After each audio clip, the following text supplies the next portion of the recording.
propaganda machine falling apart and completely losing their shit. Laura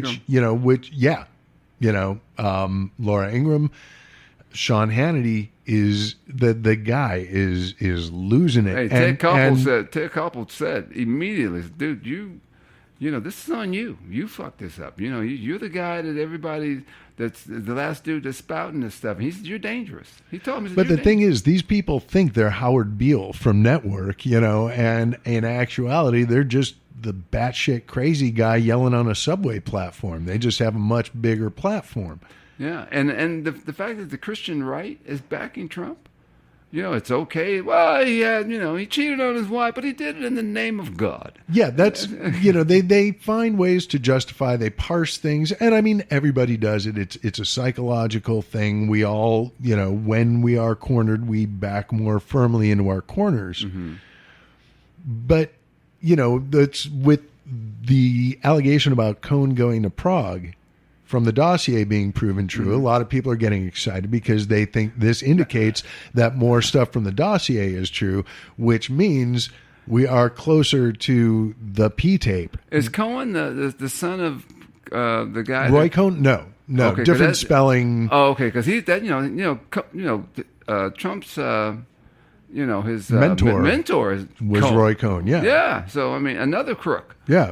Well, not just a crook, but an anti-American crook. Right. Is he Jewish?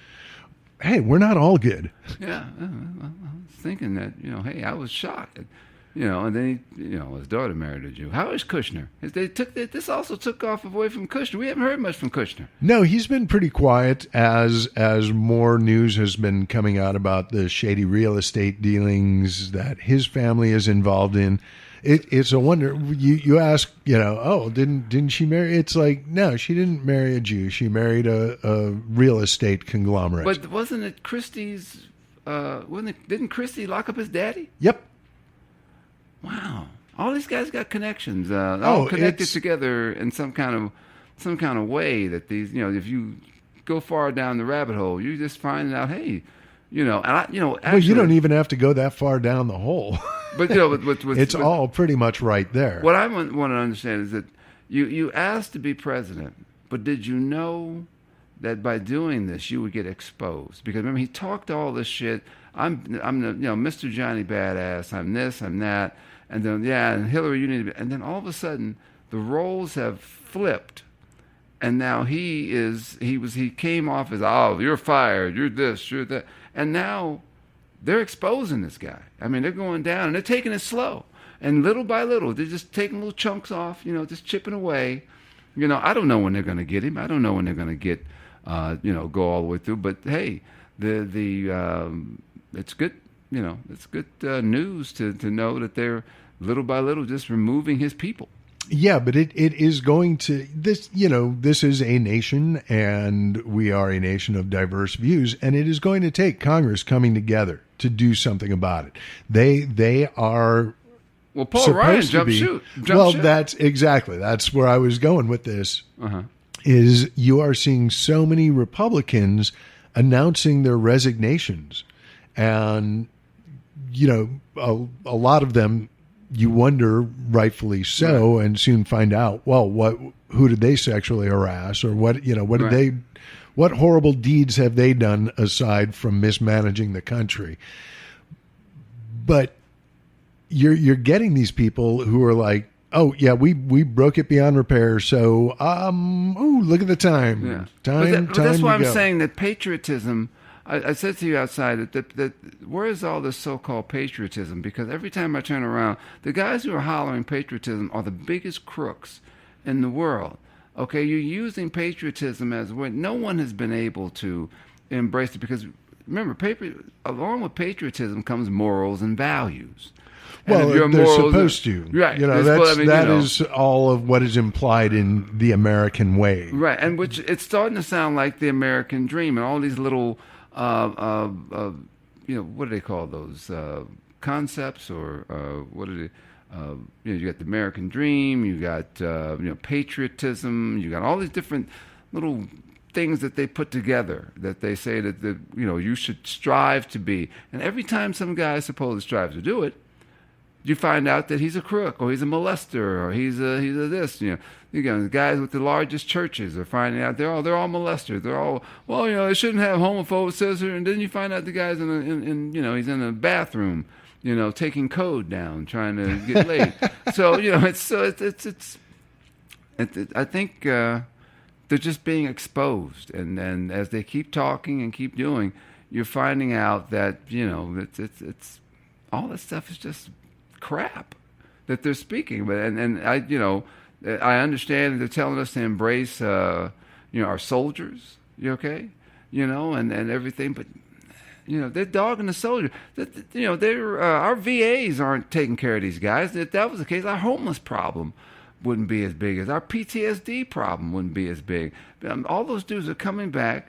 They're no different from the soldiers of the 1800s, and then Vietnam. They didn't learn, and I know that they said whenever there's a need to make some money, let's start a war, and it seems like that American soldier who signed up and everything to go do it is the one that gets screwed in the deal. They say, it's for America. How is it for America? And then so when he comes back, he can't get shit. You want now they're talking about privatization of the Veterans Administration? Why? There you go. That'll work out well. Yeah, because you don't want to, you never want it still comes down to labor. You never wanted to pay the laborer. As we were talking, you got, if you look at our society, we got, 4 guys who have more money than 200 million people. You could have solved the poverty situation easily. They don't want to.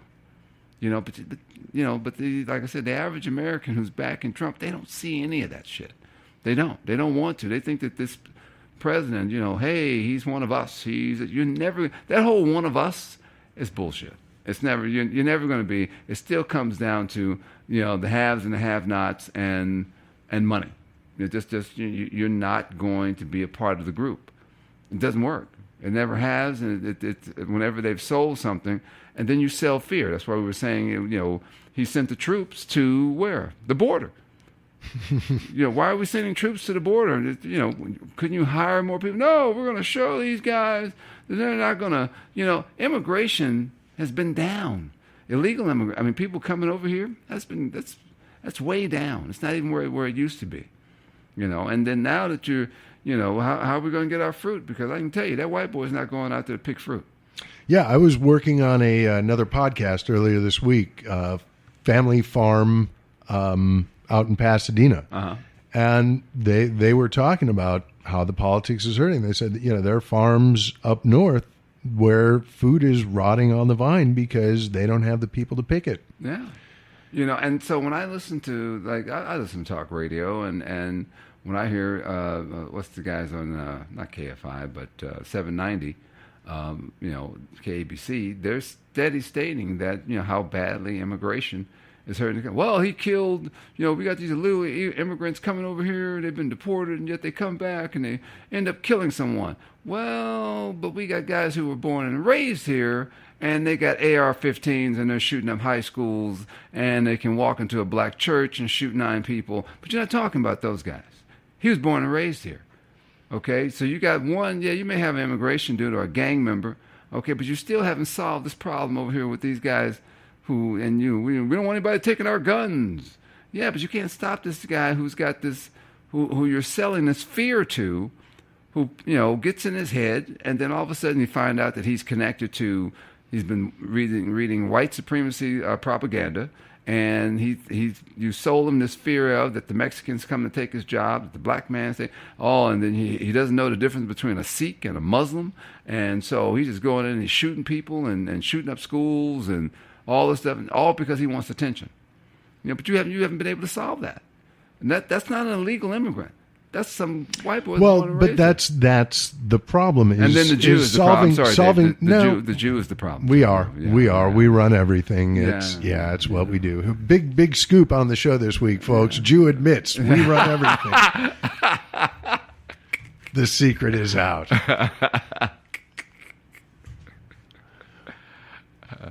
But I really, we haven't solved that. We still because solving that is hard. And that's one of the things that infuriates me about Trump's audience is it doesn't take a genius to point out problems. Mm-hmm. That's easy. It's easy to see what is wrong.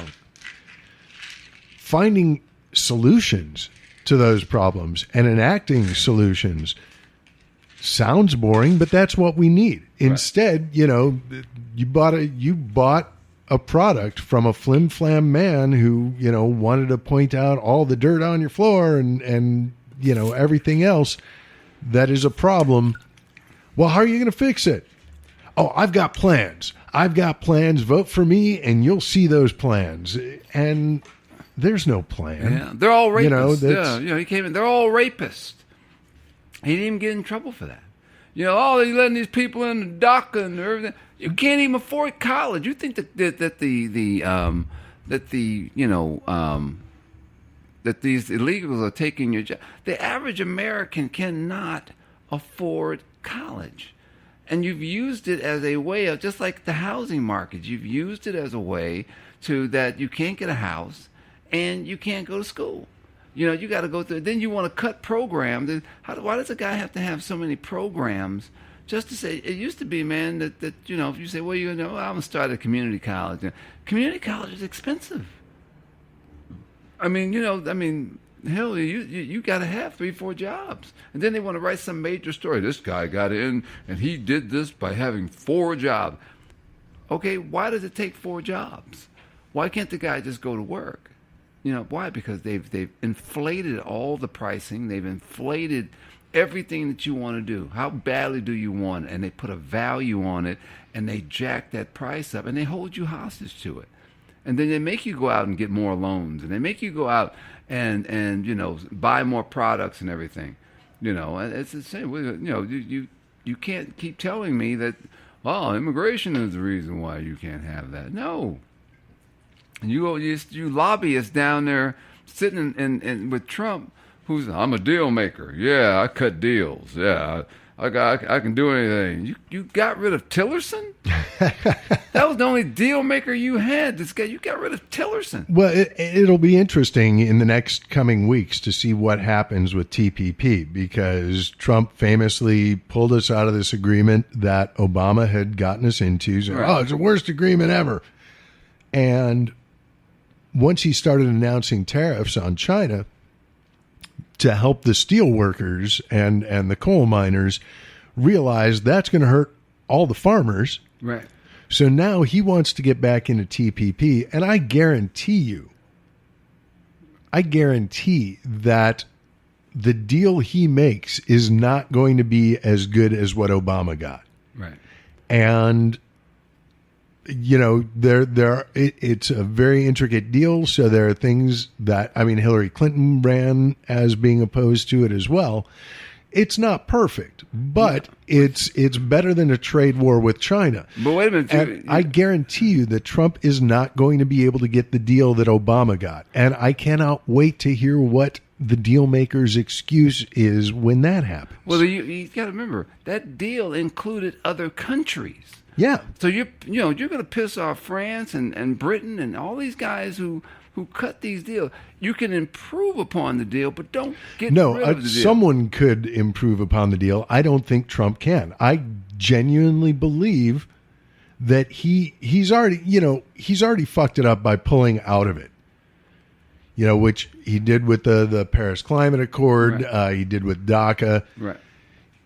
And again, like I was saying earlier, I certainly don't support this, but knowing what we know about him, I understand why he does this. Right. He claims something is broken, then he breaks it. Then when he fixes it, even though it's not as good as it was, he gets credit for fixing a broken thing. Right.